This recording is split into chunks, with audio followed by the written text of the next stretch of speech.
Hello friend, welcome back my channel Sumi blog 098। তো আজ ভীষণ গরম দিয়েছে। দেখো আকাশ দিকে তাকিয়ে আমি দেখছি যে বৃষ্টির মোটেও সম্ভাবনা নেই। তো যাই হোক, শরীরটা আমার একেবারে ভালো নয়। আমার আওয়াজটা তো হয়তো তোমরা বুঝতে পারছো। জ্বর, সর্দি, মাথা ব্যথা, শরীর ব্যথা। কাল রাতে অনেক কষ্ট পেয়েছি আমি।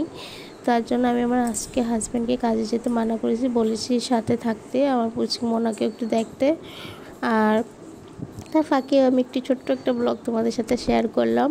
বাইরে কি পরিমাণে রোদ দেখো, মনে হচ্ছে যেন আমি বাইরে যদি একটা পাঁপড় রেখে দিই, সেই পাঁপড়টা ভালো করে ফ্রাই হয়ে যাবে, এরকম লাগছে। এতটা রোদ, বাইরে দাঁড়ানো মোটেও সম্ভব না। বাড়িতে থাকাই ভালো। আমি সবাইকে বলবো এটাই যে বিনা দরকারে বাইরে যাবেই না আজকে, এই যতদিন গরমটা দিচ্ছে। তো শরীরটা ঠিক না, যার জন্য সকালে উঠে স্নান টান করে, আজকে শুক্রবার আমাদের নিরামিষ, তো মা রুটি বানিয়ে দিয়েছে। মাই খাওয়া বানাচ্ছে আজকে, সিম্পল খাওয়া হবে। এদিকে আমার সোনামাটা শুয়ে আছে গরমে, বেচারি, ওর ঘুম হয় না। দেখো না, যেদিকে তাকায় মনে হচ্ছে সেদিকেই রোদ, কোনো দিকে একটু ঠান্ডা ছায়া পাবো সেটার ভাগ্য নেই। যাই হোক, তোমাদের সাথে ছোট্ট মিনি ব্লগটা শেয়ার করলাম, কেমন লাগলো নিশ্চয়ই জানাবে।